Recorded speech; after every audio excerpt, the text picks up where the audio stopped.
नमस्कार, स्वदेश न्यूज देख रहे हैं आप और मैं हूं आपके साथ भागीरथ साहू।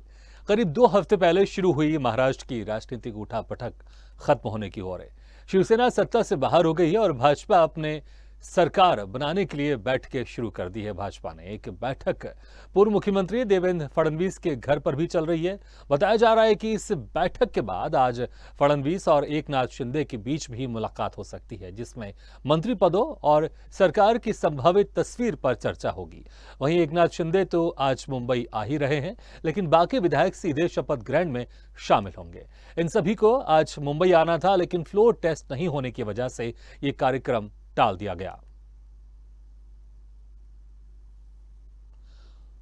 उद्धव ठाकरे बुधवार रात करीब 11:15 बजे इस्तीफा देने खुद ही ड्राइव कर राजभवन के लिए निकले थे।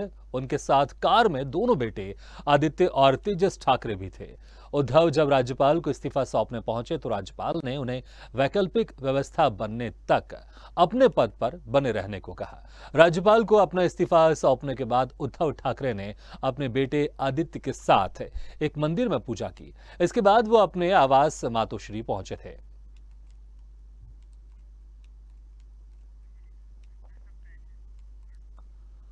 तो जिस तरह से 2 हफ्ते तक महाराष्ट्र में सियासी उठापटक चलती रही कि अब क्या होने वाला है, महाविकास आघाड़ी रहेगी कि नहीं रहेगी, उद्धव ठाकरे कब इस्तीफा देंगे, तो अब इसका पटाक्षेप हो गया है। अब नई सरकार की ओर महाराष्ट्र बढ़ रही है और इसी खास मुद्दे पर हम आज चर्चा करेंगे। और जो चर्चा करने के लिए मेहमान हमारे साथ मौजूद हैं, मैं उनका तारुफ करवा देता हूं आपसे।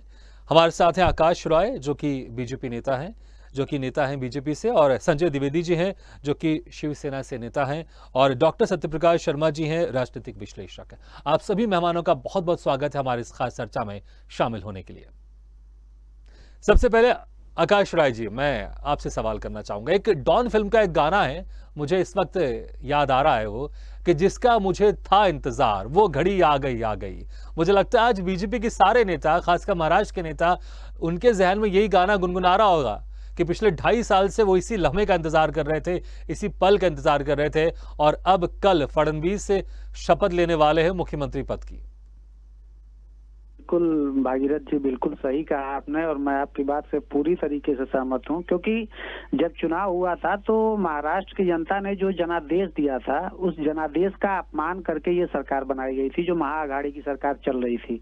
आप और सारे लोग ये भली भांति परिचित हैं कि शिवसेना और भारतीय जनता पार्टी को सरकार चलाने का जनादेश महाराष्ट्र की जनता ने दिया, लेकिन उद्धव ठाकरे जी का एक मुख्यमंत्री बनने की आप महत्वाकांक्षा कह लीजिए या जो भी उनका व्यक्तिगत था, उस वजह से उन्होंने सिर्फ एक ऐसा अनैतिक गठबंधन बनाया जो किसी भी तरीके से महाराष्ट्र की जनता को मान्य नहीं था।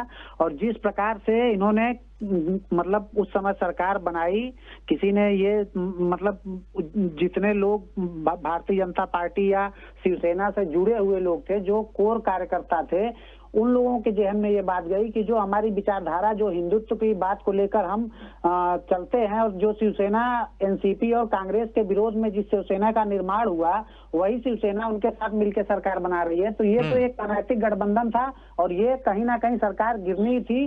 देर आए दुरुस्त आए, भारतीय जनता पार्टी की सरकार महाराष्ट्र में बनने जा रही है और महाराष्ट्र की जनता सबसे ज्यादा मतलब उसको इस बात की खुशी है, क्योंकि पिछले 2.5 साल में आप देखिए, चाहे करप्शन की बात हो, चाहे आप कोरोना मिसमैनेजमेंट की बात आप कर लीजिए, या जिस प्रकार से 2.5 साल की सरकार उद्धव ठाकरे जी ने महाराष्ट्र में चलाई है, उससे जनता भी त्रस्त थी और जनता भी इस समय सुकून की स्थिति में है कि भारतीय जनता पार्टी की सरकार महाराष्ट्र में पुनः बनने जा रही है और देवेंद्र फडणवीस जी मुख्यमंत्री बनने जा रहे हैं। चलिए, मैं संजय जी से मैं कुछ सवाल ले लेता हूं, जब तक आप ये गाना गुनगुना सकते हैं अपने अंदर ही, जिसका मुझे था इंतजार वो घड़ी आ गई वो आ गई। हाँ, संजय जी, एक शेर मुझे आपके लिए भी याद आ रहा है। मुझे आकाश जी से तो मैंने गाने का जिक्र किया, लेकिन एक शेर मुझे याद आ रहा है कि बड़े आबरू होकर तेरे कूचे से हम निकले, बहुत निकले अरमान लेकिन फिर भी कम निकले। आखिर इतना लंबा समय क्यों लग गया उद्धव ठाकरे को इस्तीफा देने के लिए? और अब तो सरकार नहीं बची, लेकिन यहां पर जो मैंने जिक्र किया कि बहुत निकले अरमान फिर भी कम निकले, अभी ऐसा लग रहा है कि एक डर अभी भी बचा हुआ है कि सरकार तो गई लेकिन शिवसेना के हाथ से ना चले जाए।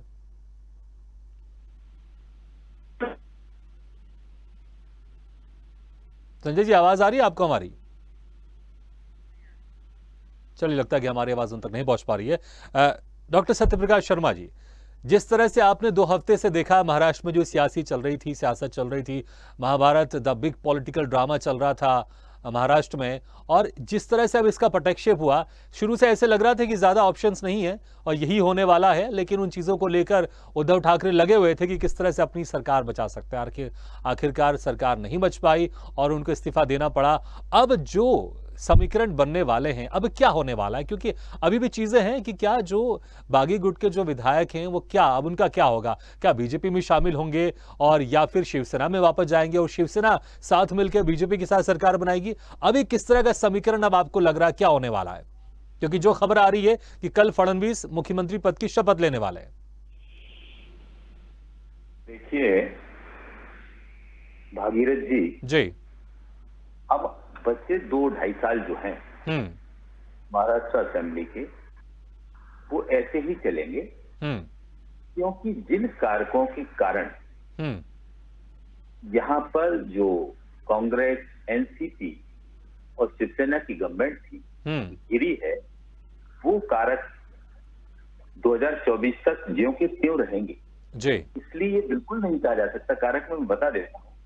एक तो सेंट्रल लीडरशिप जो बीजेपी की है उसका और वहां सरकार का, जो एमएलए शिवसेना के थे उन एमएलए पर जो ईडी का दबाव था, जो अंदर खानों की जो खबर है वो यही कहती है कि कहीं ना कहीं वो दबाव मेजर फैक्टर था। 3 कारण है। पहला, एक ईडी का दबाव, दूसरा उद्धव ठाकरे का वो स्टाइल ना होना जो कभी शिवसेना प्रमुख फॉर्मर लीडर बाला साहब ठाकरे का हुआ करता था, और अपने एमएलए से कनेक्टिविटी या कम्युनिकेशन गैप, ये 3 मेजर कारण रहे जिसके कारण शिवसेना को यहाँ मुंह की खानी पड़ी और उनने अपने परिवार को न संभालते हुए भाजपा ने उसका फायदा उठाया। अब देखिए, अभी आपके भाजपा के जो प्रवक्ता थे, कोई भी हूं, मैंने देखा नहीं था, मैं कहना चाहता हूं कि आकाश राय जी हमारे साथ बीजेपी की तरफ से। आकाश जी, एक चीज दिमाग में रखो, इसके पहले 2019 में जब ये गवर्नमेंट बननी थी तो देवेंद्र फडणवीस एनसीपी के अजीत पवार के साथ गवर्नमेंट बना लेते हैं, वो एंटी हिंदुत्व नहीं है। एक बात, आपकी सरकार कश्मीर में महबूबा मुफ्ती के साथ सरकार बना लेती है, वो एंटी हिंदुज्म नहीं है। आप उसी स्टेट में, उसी के कारण ये सब एलिगेशंस नहीं लगा सकते हैं। ये पक्की बात है कि भाजपा की 2 बड़ी चीजें हैं, या तो वो जीतती है असेंबली में, और जीतती नहीं है तो जीती हुई सरकार गिरा देती है। ये एग्जाम्पल ना केवल महाराष्ट्र का है, बल्कि आप आने वाले समय में झारखंड में भी देखने को मिलेगा, ये मैं आज आपको बता रहा हूं। लेकिन ये पक्की बात है कि जो बाला साहब ठाकरे की जो आइडियोलॉजी थी, यानी कि वो किंग मेकर की भूमिका में रहते हुए, वहां 2 चीजें हैं आपको बताऊं, शिवसेना के 2 मुख्य फोकस में रहते थे। वो रहता था, एक तो मराठी मानुष, एक बात, दूसरा रहता था हिंदुत्व का एजेंडा भाजपा नेशनल लेवल पर लेकर चल रही है, और महाराष्ट्र में केवल हिंदुत्व का मुद्दा नहीं था, वहां मराठी मानुष का मुद्दा था। कहीं ना कहीं मराठी मानुष के मुद्दे पर वहां फॉर्मर सीएम उद्धव ठाकरे की पकड़ ढीली हुई, जिसके कारण न केवल एकनाथ शिंदे के साथ इतने लोग जा रहे हैं, बल्कि पहले भी लोग गए, लेकिन पहले बाला साहब ठाकरे हुआ करते थे, जिनके इशारों पर मुंबई की जनता जो चाहते थे वो करा लेते थे, और नेताओं की तो कोई अहमियत ही नहीं थी, क्योंकि उनके समय में 18 एमएलए गए, कभी 10 एमएलए गए, लेकिन फर्क कुछ नहीं पड़ा। उन्होंने एक चीज कही थी, आपको याद दिलाता हूं, किसी में मुझे याद, उन्होंने कहा था कोई पेड़ है, पेड़ की डालियां गिर जाए, पत्ते गिर जाए, यानी काट दो तो कोई फर्क नहीं पड़ता, पेड़ उतनी ही मजबूती के साथ आता है। लेकिन जब पेड़ की जड़ पर अटैक होता है, यानी कि ये उन्होंने उस वक्त कहा था कि आपके परिवार के लोग टारगेट करते हैं। ये बात उद्धव ठाकरे और राज ठाकरे के समय की बात है, 2005 की बात मुझे याद आ रही है। तो ये उन्होंने कहा था, ये कहीं ना कहीं जो हमारे अपोनेंट पार्टीज हैं वो हमारी जड़ों पर अटैक कर रहे हैं। तो ये तो उन्होंने पहले ही संदेश दिया था कि उनके बाद उनका फैमिली मेंबर ही कोई पार्टी को लीड करेगा। चलिए, इसी लाइन को लेकर मैं संजय जी से सवाल करता हूं। संजय जी, क्या शिवसेना की जड़ें कमजोर हो गई थी? यही वजह रही कि एकनाथ शिंदे कई सारे विधायकों को लेकर पहले गुजरात गए, फिर गुवाहाटी गए और अब ये गोवा में है, और अब उद्धव ठाकरे ने कल इस्तीफा भी दे दिया और कल ऐसा अभी खबर आ रही, कल फडणवीस मुख्यमंत्री पद की शपथ ग्रहण ले सकते हैं। संजय जी, आवाज आ रही है आपको हमारी? चलिए, लगता है कि हमारा संपर्क उनसे नहीं हो पा रहा। हम दोबारा कोशिश करेंगे संजय जी से भी उनका पक्ष जानने के लिए।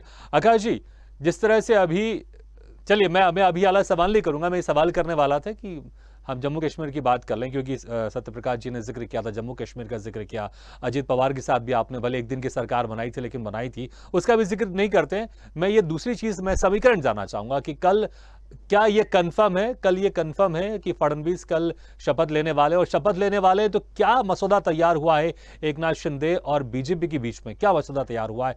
कितने मंत्री आप लोग की तरफ से होंगे बीजेपी की तरफ से, कितने मंत्री एकनाथ शिंदे गुट की तरफ से होंगे?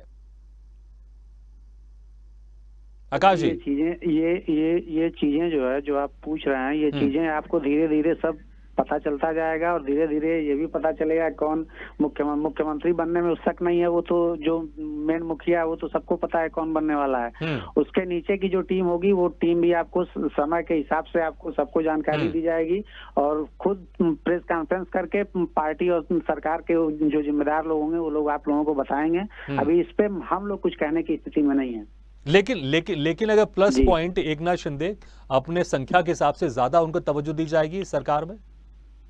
नहीं, देखिए एक बात मैं आपको बताऊं, जब उस समय जब जनता ने जनादेश दिया था तो वो जनादेश भारतीय जनता पार्टी की सरकार और शिवसेना की सरकार के लिए था। दोनों मिलकर चुनाव लड़े, और लेकिन इनको मुख्यमंत्री बनने का था। फिर ये 2.5 साल और ये सब जो बातें थी ही नहीं, पहले से एक बात चली आ रही थी कि जो बड़ा रहेगा वो अपना संभालेगा। तो हम ज्यादा जीते, हम 100 के ऊपर हमारे पास विधायक थे, फिर भी इन्होंने बार्गेनिंग की। अब उधर ये तीनों लोग अपना खेल कर लिए, 50-50-50 लेके सरकार में बैठ गए। लेकिन जब सरकार अपना काम नहीं कर पाएगी, लोगों के बीच में जब उसका कोरोना जैसे महामारी में प्रभाव और जो विश्वास होना चाहिए कि हाँ सरकार हमारे साथ खड़ी है, लोग परेशान हताश हो रहे हैं और सरकार आपस में लड़ रही है, इनके गृह मंत्री से लेके क्या क्या कांड होते रहते हैं ये पूरा आप लोग जानते हैं, तो ये सरकार चला भी नहीं पाए। और उद्धव ठाकरे अब शिवसेना बचाएं, उनके लिए तो सबसे बड़ी मुसीबत अभी ये है कि वो अपनी पार्टी बचा पाते हैं कि नहीं बचा पाते हैं। क्योंकि जो विधायक हैं और एकनाथ शिंदे हैं, उनके आप जितने भी बयान उठा के देखेंगे या जब भी उन्होंने बोला है तो उन्होंने कहा है कि हम बाला साहब के विचारों को और जो वो असली शिवसेना थी उसको हम आगे लेके चलेंगे। तो अभी तो आगे अभी बहुत कुछ है, अभी उसको देखते जाइए, उस पर ज्यादा कुछ कहना उचित नहीं है। अभी सरकार बनने दीजिए। बिल्कुल, तो कल तक समझ में आ जाएगा कि कल तक कितने मंत्री एकनाथ शिंदे गुट की तरफ से होंगे और कितने मंत्री बीजेपी की तरफ से होंगे। सत्यप्रकाश जी, लेकिन यहां पर एक चीज मैं आपसे ये भी जानना चाहूंगा कि महाविकास अघाड़ी तो खत्म हो गई, सरकार गिर गई है, लेकिन अब शिवसेना का क्या होगा? क्योंकि अगर हम विधायकों की बात करें तो 40 से ज्यादा विधायक एकनाथ शिंदे गुट के पास हैं। अब शिवसेना का क्या होगा? क्या शिवसेना के ऊपर दावा ठोक सकते हैं एकनाथ शिंदे? और अगर ठोक भी सकते हैं दावा, तो क्या इतना आसान होगा एकनाथ शिंदे के लिए कि शिवसेना उनको मिल जाएगी और वो अध्यक्ष बन जाएंगे? बहुत अच्छा सवाल पूछा है। देखिए, पहले तो जो अभी डिस्कस चल रहा था, मैं जरा सी सेकंड्स में वो बात बता के फिर आपके जवाब बनाऊंगा कि देश में कोरोना काल में 3 राज्य, छत्तीसगढ़, राजस्थान और महाराष्ट्र, एक ऐसे राज्य रहे जिनकी कोरोना से लड़ाई में भूमिका को न केवल लोगों ने सराहा बल्कि BJP lead chief Narendra Modi ने भी सराहा था। तो आप ये याद रखें कि कोरोना की फाइट में उद्धव ठाकरे का रोल एक रोल मॉडल के रूप में उभरा था, और जबकि सबसे ज्यादा हिट महाराष्ट्र ही हुआ था। अब आपने जो सवाल पूछा, देखिए MP both house, upper house और लोअर हाउस, एमएलए, एमएलसी और पार्टी के ऑफिस बियरर ब्लॉक लेवल तक के, चाहे वो और पंचायत के रिप्रेजेंटेटिव और नगर पालिका और नगर निगमों में रिप्रेजेंटेटिव पार्टी, जब ये सब मिलके 2/3 होते हैं तब इलेक्शन कमीशन के हाथ में ये मामला जाता है। तो इलेक्शन कमीशन उस पार्टी को, यानी उस ग्रुप को या उस कैंप को, उस पार्टी को होल्ड करने के लिए बोलता है। यहां पर आप देख रहे हैं, ये बात सही है कि एमएलए 2/3 से भी ऊपर निकल चुके हैं। जब 2/3 से ऊपर एमएलए निकल चुके हैं, लेकिन अकेले एमएलए के आधार पर कोई भी कैंप या कोई भी गुट ये दावा नहीं कर सकता कि पूरी पार्टी उन्हीं के पास है। अभी उनके 18 एमपीज हैं, कुछ एमपीज उनके अपर हाउस में भी नहीं, राज्यसभा में भी है, एमएलसीज भी हैं, ऑफिस बियरर है, महत्वपूर्ण होते हैं ऑफिस बियरर। तो आपको मैं एक बात बताऊं कि एक याद आ रहा है मुझे, तमिलनाडु का घटनाक्रम आता है कि जब एनटीआर की पार्टी यानी जयललिता और उनकी पत्नी, एनटीआर की पत्नी, ये लोग जब थे उसमें, तो दोनों ने दावा ठोका। आपको याद होगा कि एनटीआर की पत्नी के साथ ज्यादा लोग थे एमएलए, लेकिन जयललिता के साथ नहीं थे, जबकि जयललिता के साथ एमएलए की कम संख्या थी और बहुत सारे लोग पार्टी के जो ऑफिस बियरर थे या एमएलसी, बिल्कुल बिल्कुल ज्यादा संख्या होने के कारण, बिल्कुल सत्यप्रकाश जी, तो इस पर बिल्कुल, तो कुछ दिनों बाद ये भी क्लियर हो जाएगा कि जो पार्टी के पदाधिकारी हैं वो 2/3 किसके साथ में है। कुछ दिनों बाद शायद ये भी क्लियर हो जाएगा, जैसे एमएलए को लेकर क्लियर हो गया है कि कौन कितने विधायक किसके साथ हैं। संजय द्विवेदी जी, जब मुख्यमंत्री हाउस छोड़कर मातोश्री गए थे उद्धव ठाकरे, तब उन्होंने कहा था कि मैंने सिर्फ मुख्यमंत्री निवास छोड़ा है, अभी मैं मातोश्री से काम करूंगा, मैंने मुख्यमंत्री पद से इस्तीफा नहीं दिया है।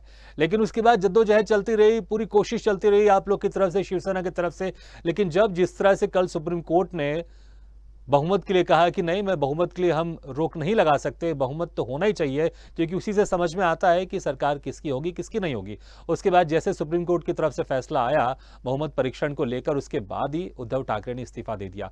क्या रास्ता नहीं बचा था, या पहले से चीजें क्लियर थी कि रास्ता नहीं बचा है, लेकिन एक रास्ता बनाने की कोशिश की जा रही थी शिवसेना की तरफ से, और जितने भी जो रूठे विधायक है उनको मनाने की कोशिश की जा रही थी। लेकिन जिस तरह से संजय राउत के बयान सामने आ रहे थे, आपको ऐसा नहीं लग रहा था कि मनाने के बदले उनको और रुठाने की कोशिश की जा रही थी, बल्कि जिस तरह के बयान थे संजय राउत के, वो और मनाने के बदले वो और रूठ रहे थे?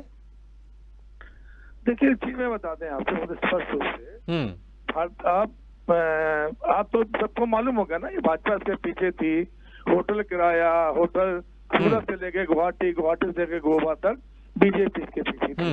आप देखिए, बहुत स्पष्ट समझ लीजिए, भारतीय जनता पार्टी जब से केंद्र सरकार में 2014 के बाद आई है, इससे पहले भी सरकारें नहीं, वो भले राष्ट्रपति शासन लगा देती हो, लेकिन कभी इन्होंने घिनौने काम नहीं किए। किसी भी सरकार ने जो घिनौने काम कर रही है, फिर क्या मतलब है? अभी हमारे एक आपके डिबेट में कह रहे थे, साहब संसद चुनाव लड़े और साहब इन्होंने इनसे सरकार बना ली। तो मैं, इतना ज्ञान अगर इनके पास है तो इनको सोचना चाहिए एक बात कि बिहार में क्या हुआ था, आरजेडी और चुनाव लड़ी जेडीयू संघ में, सरकार चलती रही, बीच में तोड़ के इन्होंने अपनी सरकार मुख्यमंत्री बना दिया। चलिए, अब बात इसकी नहीं है भाई, नैतिकता आपके अंदर हो, ये नैतिकता कंप्लीट होनी चाहिए ना। नहीं, नैतिकता की बात करें संजय द्विवेदी जी, तो आप बताइए, आपने भी तो प्रीपोल अलायंस किया था बीजेपी के साथ। नहीं, आपने नैतिकता की बात की, इसलिए मैं जिक्र कर रहा हूं कि आपकी शिवसेना ने भी प्रीपोल अलायंस किया था महाराष्ट्र चुनाव के पहले, और 100 से ज्यादा विधायक बीजेपी के आए थे और आपके 55-56 के आसपास विधायक थे। लेकिन आपने बीजेपी के साथ जाने के बदले वहां पर एनसीपी और कांग्रेस के साथ चले गए, जिसके अगेंस्ट में आप लोग चुनाव लड़े थे। आप लोग, समय कम है ना, फिर दिक्कत हो जाएगी ना, समय कम है, फिर दिक्कत हो जाएगी, हम फिर बात ही नहीं कर पाएंगे। हो गया मेरा सवाल, जवाब दीजिए आप। मैंने कहा कि बिहार में आरजेडी और जेडीयू चुनाव लड़ी थी, उनको हटा के अब आपने वहां पे बिहार में सरकार को साथ में मिलकर उप मुख्यमंत्री बना लिया। नैतिकता कहाँ थी? आज हमने 2.5 साल की आपसे बात की, आपने कहा था शिवसेना झूठ बोल रही है कि हमने कहा 2.5 साल का मुख्यमंत्री रहेगा, आपने कहा शिवसेना झूठ बोल रही है। जब आपको याद होगा, प्रकरण आप याद कर लीजिए, 2019 में देवेंद्र फडणवीस अपने आप अकेले राज्यपाल भवन गए, उन्होंने मना कर दिया था मैं सरकार नहीं बना रहा हूं। आज जैसे जब बीजेपी कह रही है कि साहब इनके शिवसेना के विधायक अलग हुए ईडी के डर से, आप गिनवा लीजिए कितने लोगों को ईडी का नोटिस आई, चलिए वो आप गिनवाइएगा। अब ईडी के नोटिस से विधायक हमारे चले गए, तो इन्होंने कहा भाई हमने महाराष्ट्र की जनता के हित के लिए सरकार बना ली। तो अगर हमने सरकार बनाई थी हित के लिए, तो हमने गुनाह कर दिया। मतलब पूरा मीडिया, पूरा सब जिसे देखिए हिंदू छोड़ दिया। अरे हिंदू तो भैया किसी के दिल में बसते हैं ना, और संगठन शिवसेना उद्धव ठाकरे का है, राष्ट्रीय नेता वो है, राष्ट्रीय अध्यक्ष वो है, हमें किसके साथ जाना नहीं जाना है ये कौन तय करेगा? भारतीय जनता पार्टी तय चलिए करेगी अब क्या? संजय द्विवेदी जी अब मुझे बताइए। जी जी नहीं शिवसेना कैसे चले? नहीं, ठीक है, मैं एक और सवाल आपसे पूछ रहा हूँ संजय द्विवेदी जी। अब कल देवेंद्र फडणवीस से मुख्यमंत्री जी, भगीरथ जी चलिए सुन अब लीजिए पहले, हमारी कंप्लीट बात कर सुन लीजिए। ठीक है, हाँ, सुन लीजिए ना। ठीक है, ठीक है, कंप्लीट कर लीजिए, समय कम है तो एक और सवाल पूछूंगा आप आपसे। मुझे दोहा सुना रहे थे तो बीजेपी क्या कर रही भाई? हैं? अब कल बीजेपी सरकार में अगर चला जाए जो ये कह रहे थे शिवसेना तो सिंधे की है, शिवसेना कैसे हो जाएगी? कैसे हो जाएगी भाई? अगर मतलब जब चलेगा विधानसभा तो हम अपना विरोध जारी करेंगे, आप नहीं देंगे तो आपके खिलाफ मुकदमा बोलेंगे, दल विरोधी कार्यों के अंदर कार्रवाई करेंगे। क्यों नहीं करेंगे भाई हम? मतलब अगर कोई जा रहा चलिए यही सवाल मैंने सत्यप्रकाश जी से पूछा था कि टेक्निकल पेच अभी फंसा हुआ है। अच्छा एक बहुत अहम सवाल मैं पूछ रहा हूं आपसे। देखिए कि अब कल देवेंद्र फडणवीस मुख्यमंत्री पद की शपथ लेने वाले हैं, ऐसा अभी तक मीडिया में चल रहा है। देखना होगा कि कल मुख्यमंत्री पद की शपथ लेते कि नहीं लेते हैं। और एकनाथ शिंदे के साथ जितने भी विधायक हैं शिवसेना के, वो बीजेपी के साथ मिलकर सरकार बनाते हैं। तो क्या आगे चलकर ये संभावना है कि उद्धव ठाकरे भी बीजेपी के साथ आते हैं, समझौता करते हैं, और जो शिवसेना अभी दो भागों में बटी हुई है वो एक हो जाएगी और शिवसेना और बीजेपी फिर से सरकार बनाएगी? क्या आगे चलकर या उद्धव ठाकरे अभी किसी तरह से बीजेपी से बात कर सकते हैं? कुछ संभावना बची हुई है कि इन 2.5 सालों में उद्धव ठाकरे भी साथ आ सकते हैं बीजेपी के? संजय जी, जो है जो बार बार ये कह रही शिवसेना भाजपा के साथ आ जाए, क्यों भाई भाजपा के साथ आ जाए? या क्यों आ जाए हम भाजपा के साथ? क्यों? भाजपा ज्यादा अच्छा है क्या? क्या भाजपा का आज ईडी किसे क्या भाजपा के नेताओं के ऊपर चल रहा है? आज जो ईडी के जो नवाब मलिक जो थे, या नवाब मलिक के इन्होंने एनसीपी साथ 2019 में अजीत दादा पवार जोड़ के 80 घंटे मुख्यमंत्री बन गए थे। तब नवाब मलिक नहीं थे पार्टी में, तब कोई नहीं था क्या? तब इनके भी ईडी नहीं चलनी चाहिए थी क्या? देखिए ये सब कहने बातें हैं। भाजपा का सिर्फ मुद्दा ये है कि हम कैसे इस देश को कब्जा करें और जो व्यापारी हैं तो उनके साथ में जो लगे हुए हैं उनको पूरा देश बेच दें, और देश बेचने की प्रक्रिया चालू हो चुकी है। कोई बात नहीं, आज जनता नहीं समझ पा रही है, ना समझे, लेकिन एक दिन तो ऐसा आएगा ना जब जनता इस चीज को समझेगी। आप इस चीज को ध्यान रखिए मेरी बात। जो ये तोड़ की राजनीति है, मैंने कांग्रेस से बना ली तो हम गुनाहगार हैं, आप आज सरकार बना रहे हो तो आप पाक साहब हो, वाह भाई वाह, क्या थ्योरी है मीडिया बनाती है, क्या थ्योरी भाजपा बनाती है? मतलब हमने बना ली सरकार, गलत बना ली थी। आज उन्होंने हमारे 40 लाख जो भी होंगे तो बात पता चलेगा, तो सरकार बना रहे हैं तो वो सही काम कर रहा है भाई। अरे वाह भाई वाह, चित मेरी पटवी अंटा मेरे बाप का ताला, समझी नहीं आता। चलिए लेकिन संजय द्विवेदी, नहीं हम करें तो गुनाह, जो गुस्सा आपके अंदर है बीजेपी के खिलाफ, क्या वही गुस्सा उद्धव ठाकरे के अंदर भी है? और जो बचे हुए एमएलए हैं, विधायक है, उनके अंदर भी है? और आगे 2.5 साल में कभी भी बीजेपी के साथ नहीं जाएंगे? बस संक्षेप में सवाल का जवाब दे दीजिए 10 सेकंड में बस। सारे विधायक जो हैं बचे हुए वो सब भी आ जाएंगे। वो हमारी राष्ट्रीय सब तय करेगा किसके संग जाना किसके साथ नहीं। चलिए फिर आपके राष्ट्रीय अध्यक्ष तय करेंगे, लेकिन फिलहाल अभी अब देखना होगा कि कल मुख्यमंत्री पद की शपथ ले रहे हैं कि नहीं ले रहे हैं देवेंद्र फडणवीस। लेकिन यह तय है कि आज राज्यपाल से मिलने वाले हैं और सरकार बनाने के लिए राज्यपाल से आग्रह करेंगे, और देखना होगा कि कल वो शपथ लेते हैं। आप सभी मेहमानों का, आकाश जी, संजय द्विवेदी जी और डॉक्टर सत्यप्रकाश शर्मा जी, आप सभी मेहमानों का हमारे इस खास चर्चा में जुड़ने के लिए बहुत बहुत शुक्रिया। तो उद्धव आउट और फडणवीस इन, पिछले 2 हफ्ते से ये सियासत चल रही थी महाराष्ट्र में, उठा पटक चल रही थी, लगातार बयानबाजी का भी दौर चल रहा था और बीजेपी साइलेंट मोड में बैठी हुई थी और वो देख रही थी कि आखिर जो एकनाथ शिंदे गुट के साथ जो शिवसेना विधायक गए वो कितने मजबूती के साथ खड़े हुए हैं। क्योंकि अजित पवार के साथ जिस तरह से एक दिन की सरकार बनाई थी और एक दिन के अंदर ही वो सरकार गिर गई थी, उसके बाद खूब एक इस तरह की स्थिति बन गई थी जो कहीं ना कहीं बीजेपी के लिए ठीक नहीं थी, और वैसी स्थिति दोबारा निर्मित ना हो इसलिए बीजेपी ने इस बार फूक कर कदम रखा। और जैसे ही कल उद्धव ठाकरे ने इस्तीफा दिया मुख्यमंत्री पद से और बीजेपी एक्टिव मोड में आ गई, और बीजेपी आज राज्यपाल से मिलने वाली है और कल सरकार बनाने का जो जिस तरह से दावा कर रही है, और कल ऐसा माना जा रहा है कि कल मुख्यमंत्री पद की शपथ भी ले सकते हैं देवेंद्र फडणवीस। लेकिन देखना होगा कि अभी शिवसेना किसके पास रहेगी, उद्धव ठाकरे के पास रहेगी या एकनाथ शिंदे गुट के पास रहेगी। इसलिए अभी भी फिलहाल जो महाराष्ट्र की सियासत में जो उठापटक है वो चलती रहेगी। लेकिन ये तय है कि अब उद्धव आउट हो गए हैं और फडणवीस इन होने वाले हैं महाराष्ट्र की सियासत में। इसी के साथ इस खबर में फिलहाल इतना ही और खास पेशकश में फिलहाल इतना ही, लेकिन खबरों का सिलसिला लगातार जारी। आप देखते रहिए स्वदेश न्यूज, सबसे पहले देश।